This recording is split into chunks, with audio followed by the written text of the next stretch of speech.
കഴിഞ്ഞ ദിവസം അന്തരിച്ച air commodore retired M K. Chandrasekharan Indian വ്യോമസേനയിലെ വിശിഷ്ട പൈലറ്റുമാരിൽ ഒരാളാണ്. മുൻ കേന്ദ്രമന്ത്രിയും ബി.ജെ.പി. സംസ്ഥാന അധ്യക്ഷനുമായ രാജീവ് ചന്ദ്രശേഖരന്റെ പിതാവായ ചന്ദ്രശേഖർ ഇന്ത്യൻ വ്യോമസേനയുടെ ചരിത്രത്തിലെ ഏറ്റവും പ്രശസ്തമായ പരശുറാം എന്നറിയപ്പെടുന്ന ഡക്കോട്ട DC-3 വിമാനങ്ങൾ പറത്തുന്നതിൽ വിദഗ്ധനായിരുന്നു. വ്യോമസേനയിൽ 13,000 മണിക്കൂർ വിമാനം പറത്തിയ അപൂർവ പൈലറ്റുമാരിൽ ഒരാളാണ് ചന്ദ്രശേഖർ. 1962 ഇന്ത്യ-ചൈന സംഘർഷം, 1971 ബംഗ്ലാദേശ് യുദ്ധം തുടങ്ങി രാജ്യത്തെ നിർണയിച്ച നിരവധി സൈനിക നീക്കങ്ങളിൽ ഡക്കോട്ട വിമാനങ്ങളുടെ ചുക്കാൻ പിടിച്ചത് ചന്ദ്രശേഖറായിരുന്നു. 1962 ഇന്ത്യ-ചൈന സംഘർഷത്തിൽ അതീവ ദുർഘടവും പ്രതികൂലവുമായ സാഹചര്യത്തിൽ സൈനികർക്ക് എയർലിഫ്റ്റ് ചെയ്യാൻ വിമാനം പറത്തിയതും ചന്ദ്രശേഖർ തന്നെ. ഒന്നിലധികം യുദ്ധങ്ങളിലെ സേവനത്തിന് പുറമെ എം.കെ. ചന്ദ്രശേഖർ കോൺഗ്രസ് നേതാവും പൈലറ്റുമായിരുന്ന രാജേഷ് പൈലറ്റിൻ്റെ ഗുരുവുമാണ്. ഡക്കോട്ട വിമാനങ്ങൾ പറത്തുന്നതിൽ അദ്ദേഹം അനന്യമായ പാടവം പുലർത്തിയിരുന്നു. കാലപ്പഴക്കം കാരണം ഡക്കോട്ട വിമാനങ്ങൾ 1971 സൈന്യത്തിൽ നിന്ന് വിരമിച്ചെങ്കിലും ചന്ദ്രശേഖരന് അവയോടുള്ള വൈകാരിക ബന്ധം അങ്ങനെ വിച്ഛേദിക്കാൻ സാധിച്ചില്ല.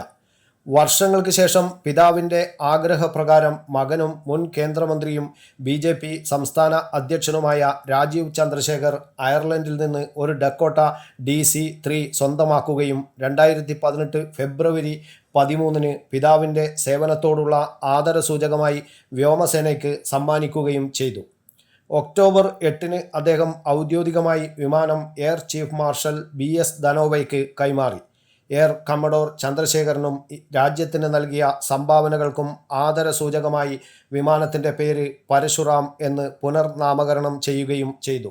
75ാമത് ഇൻഫൻട്രി ദിനത്തിൽ ശ്രീനഗർ വ്യോമത്താവളത്തിൽ ശൗര്യദിനമായി ആചരിച്ചപ്പോൾ പരശുരാമും പുതുതലമുറ യുദ്ധവിമാനങ്ങൾക്കൊപ്പം പറന്നത് അഭിമാനകരമായി. കാർഗിൽ വിജയ് ദിവസിൽ കർണാടക മുഖ്യമന്ത്രി സിദ്ധാരാമയ്യ അനാച്ഛാദനം ചെയ്ത ബംഗളൂരുവിലെ ദേശീയ സൈനിക സ്മാരകത്തിൽ 75 അടി ഉയരവും 700 ടൺ ഭാരവുമുള്ള വീരഗല്ലു എന്ന യുദ്ധസ്മാരക ശിലയുടെ നിർമ്മാണത്തിലും നിർണായക പങ്കുവഹിച്ചു. 16 വർഷത്തിലേറെയായി തടസ്സങ്ങൾ നേരിട്ട ഈ പദ്ധതി എം.കെ. ചന്ദ്രശേഖരൻ്റെ അക്ഷീണ പരിശ്രമം കൊണ്ടാണ് പൂർത്തീകരിച്ചത്. ഭാവി തലമുറകൾക്ക് സ്വാതന്ത്ര്യത്തിൻ്റെ വില മനസ്സിലാക്കാൻ കഴിയുന്ന ഒരു പഠന കേന്ദ്രമായിട്ടാണ് ചന്ദ്രശേഖർ ഇതിനെ വിഭാവനം ചെയ്തത്. കല്ലിൽ കൊത്തിവെച്ച പേരുകൾ കൊടിമരം, വീരഗല്ലു, ഭൂഗർഭ മ്യൂസിയം എന്നിങ്ങനെയാണ് രൂപകൽപ്പന ചെയ്തത്. തൃശ്ശൂരിലെ ദേശമംഗലത്താണ് എം.കെ. ചന്ദ്രശേഖരൻ്റെ ജന്മനാട്. 1954 63ാമത് കോഴ്സിൻ്റെ ഭാഗമായി എം.കെ. ചന്ദ്രശേഖർ ഇന്ത്യൻ വ്യോമസേനയിൽ ചേർന്നു. 3 പതിറ്റാണ്ടിലേറെ അദ്ദേഹം രാജ്യത്തെ സേവിച്ചു.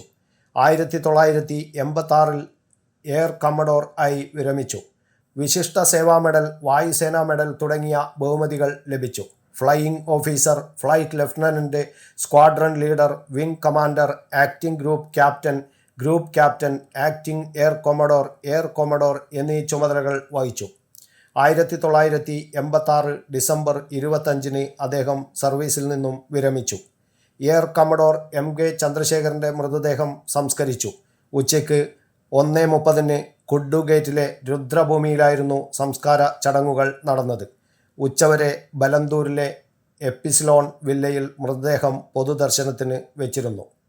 News bureau, Kannur media.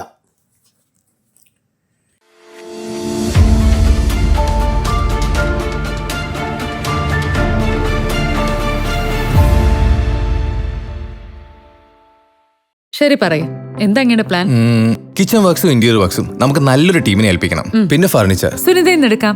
അവിടെ ആകുമ്പോ എല്ലാ മോഡൽ ഫർണിച്ചറും അവൈലബിൾ ആണ്. മോഡേൺ വേണമെങ്കിൽ മോഡേൺ, ട്രഡീഷണൽ വേണമെങ്കിൽ ട്രഡീഷണൽ. ഇനിയിപ്പോ ഇമ്പോർട്ടഡ് ഫർണിച്ചർ വേണമെങ്കിലോ അതും സുനിതയിലുണ്ട്. ചേട്ടാ, ഫർണിച്ചർ സുനിതയെന്നാണെങ്കിൽ മോഡുലർ കിച്ചണും ഇന്റീരിയർ വർക്സും അവരെ തന്നെ ഏൽപ്പിച്ചാ പോരെ? അതിനവർ ഇന്റീരിയർ വർക്സ് ഒക്കെ ചെയ്യുന്നുണ്ടോ? ഒരു വീടിന്റെ മുഴുവൻ ഇന്റീരിയർ ഡിസൈൻ ചെയ്ത് ഫിനിഷ് ചെയ്യാനുള്ള സ്പെഷ്യലൈസ്ഡ് ആൻഡ് എക്സ്പീരിയൻസ് ടീമും സ്വന്തമായ ഒരു മാനുഫാക്ചറിംഗ് യൂണിറ്റും ഉണ്ട് സുനിതയ്ക്ക്. ഇപ്പോൾ ഏത് ജനറേഷന്റെയും ഫേവറേറ്റ് സുനിത ഫർണിച്ചർ.